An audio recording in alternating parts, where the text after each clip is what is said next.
UFC got politics? Y'all think so? Kenny. Hello, Ariel and team. When Michael Jordan once famously said Republicans buy sneakers too while refusing to publicly endorse a Democrat.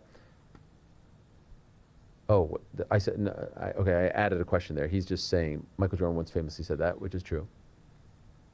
Will there ever be a time when the UFC realizes that centrist, left-leaning, and apolitical fans buy streaming service and event tickets to? Peace and love, peace and love. Well, recently Dana White was doing some media and he was defending his stance that the UFC is not a political company, that they don't lean in one direction or the other. And he brought up some famous examples of presidents appearing on other sporting events, telecasts, fields of play, et cetera, et cetera. Take a listen. Okay, before we take a listen, just answer right now, beat up in the comments. I mean, it's impossible, I guess, to be properly balanced when you're that big. But do you think there's political bias in the UFC? Just yes or no. Do you think you'll have any issues getting fighters there? I know some fighters have raised some questions about whether this event will be too political or have too many political overtones. Yeah, I mean, I don't know how it would be too political other than it's at the White House. If you look back throughout history, I think George Bush was a big baseball fan, Obama was an NBA fan, and Trump is a UFC fan. Mm-hmm. I don't think that any of those guys being fans made any sport too political. Okay, first of all. Okay, before he says first of all, let me say this. It is interesting. At first I was like, Dana, come on now. Oh, it's at the White House, and I know your politics, but at the same time, that doesn't mean the UFC politics or Dana White's politics. Come on. But imagine if they had an NBA game at the White House when Obama was there. Would that have been a problem? Would that have been political? To Dana's point. He's like, look, they didn't pull it off or they didn't even think about it or Commissioner Adam Silver didn't suggest it or whatever, but would that be deemed political to have a NBA game at the White House? Man, we losing our way in terms of our love for our country, our patriotism. You can't have an event at the White House?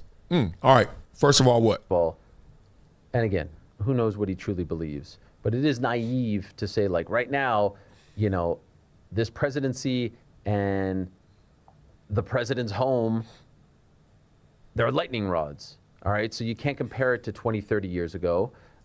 Yes, you can. Unless you just got struck by lightning. See how they don't want to be objective? Oh, it's different because it's Trump. Dog, the likability of all these presidents go up and down. Right? Like, what are we doing? Look, I understand what you're trying to say, but you have to correct yourself and say, forget what I'm saying. What am I thinking? Like, if there was an NBA event, I ask you again, when Obama was there, would that have been a problem? No, people liked Obama. I give a damn what you like. Is it a problem or not? Like, what? It's a very, very tense time. It's a very polarizing time. And I'm not giving my commentary here, but come on. Let's not kid ourselves. It is. There are people who feel very strongly one way. There are people who feel very strongly the other way. So yes, I can imagine there are fighters who would say, you know what? And there have been fighters who have said, I don't want to fight on this card. And I can imagine there are some fans who would be like, I'm not going to watch this. Now, I can also imagine there's going to be a ton who are going to just say, I don't care. It's going to be a stacked card. We presume I'm going to watch it and sort of deal with the rest that comes along with it. But to just sort of be like, come on.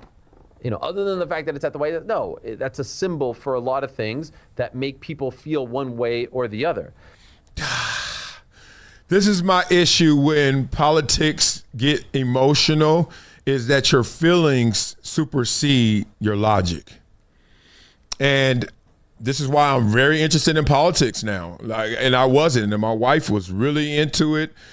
She's kind of taking the back seat, taking a step back. We'll see. She changes with the wind. But I was like, I don't care about politics. And I really still don't. But I do care about people. And I care enough about people that when I catch you getting off course or now disagreeing instead of respectfully disagreeing, like you're getting despondent to each other. We're getting distracted. We're getting divided. I'm like, hold on. Dog, you got way more in common with him than you are admitting. Like, we ain't got, look, there's enough room in this world for both of us to coexist and never know each other exists. Like, there's so many ways we could skin this cat. We can make you guys understand your similarities. We can make you guys understand your differences respectfully. We can make you guys understand you're never going to even have to deal with this person. Why are you beefing? But then when he's talking about, well, this is a polarizing office, and therefore we shouldn't do anything there. No, you shouldn't. I'm not. If I get invited to the White House, trust me, before you can even give me your spiel, I'll be on the return flight back home saying, oh, it was great out there. Oh, I didn't know you rock with Obama. Yeah, you did. He went to Columbia. Oh, I didn't know you rock with Trump. Well, you should have. We went golfing once. Like what? I don't care. I'm so involved with myself. I ain't got time to be hating on you. Too much love in here, y'all. Now, to compare Trump's appearances and involvement on UFC cards to Obama being a basketball fan and George Bush being a baseball fan is a little naive as well. Ooh, and dare I say, why? My good friend Jamal, disingenuous. Okay, why though? Disingenuous. Frankie, you good? Absolutely. Did I miss something? And so the reason I say that is Yes. when George Bush is trotted out there, and George Bush, was a Houston Astros owner and stuff like that, so it's a little bit different. Rangers, what did I say? Astros, excuse me, Texas Rangers. When he is trotted out to throw out the first pitch, he's doing that as the commander-in-chief. Like, that's something, you do that, you go back into your booth, that's it. When Obama is doing his basketball thing, like, he's not being shown a million times on the broadcast. He's not getting a grandiose entrance as a candidate. That's the thing. A lot of people didn't, they didn't really like roll their eyes, I felt. When Trump showed up to the BMF title fight, it was a big deal that the president of the United States was attending a UFC event. I'm pretty sure off the top of my head, it's become so common, I'm pretty sure that was his first time as sitting president. And so that was something in Madison Square Garden, right? But when he's campaigning and they're doing the grandiose entrance, and oh, by the way, they're telling us, oh, it was just a coincidence that he came out and the music played and all this stuff. Like, it just so happened to be a good time to cut to us. Come on, of course not. They did this whole thing. They mention his name over and over again. Every time they do the celebrity cutaways, it's boom, boom, boom, boom, boom, boom. Boom, boom, boom, boom, boom, boom. Every fighter is jumping. Like, come on, it's not the same thing. It's nowhere near the same thing. And we went to the same school of journalism because you just got distracted. I'm waiting for how disingenuous this is because they use someone famous in the crowd and use them in promo and repeat. Have you ever watched the NFL game with Taylor Swift? Is that disingenuous? Is that the word? Maybe that's why I like him too. I like this guy. That's why I'm using him. Come on, dog. Come on. Give me more. Oh, it's okay when Bush does it. He just walks out there, does it, and then comes back. But when Trump does it, they show him a million times. Well, maybe he's more popular. Maybe he's not. Maybe he riles up a more interest because, be real, he's polarizing, which is good for TV, good for shows. I still don't understand. But too much time on this topic right here. We're gonna give you a two-piecer. See you tomorrow, brother, or next show. Oh my God. See, this is the problem. This is why I don't fight. I told you, when you watch someone about to fight and then they actually fight and then everyone have cool heads later, a week or two later, or when you got to go to the office and detention and they bring you in because you're a witness or you know both of them. You ever listen to why they fought? The dumbest shit. You ever been in a relationship and got into fights and spats and stuff and y'all arguing and all that? Then y'all have your makeup horizontal love, and then then y'all giggle. Why were y'all fighting? Go.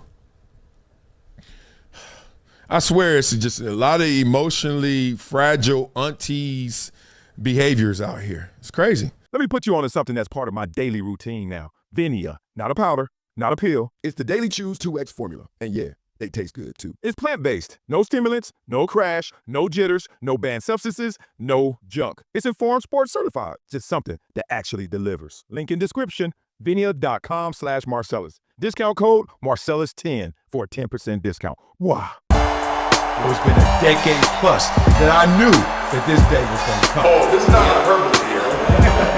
Because I believe the verse.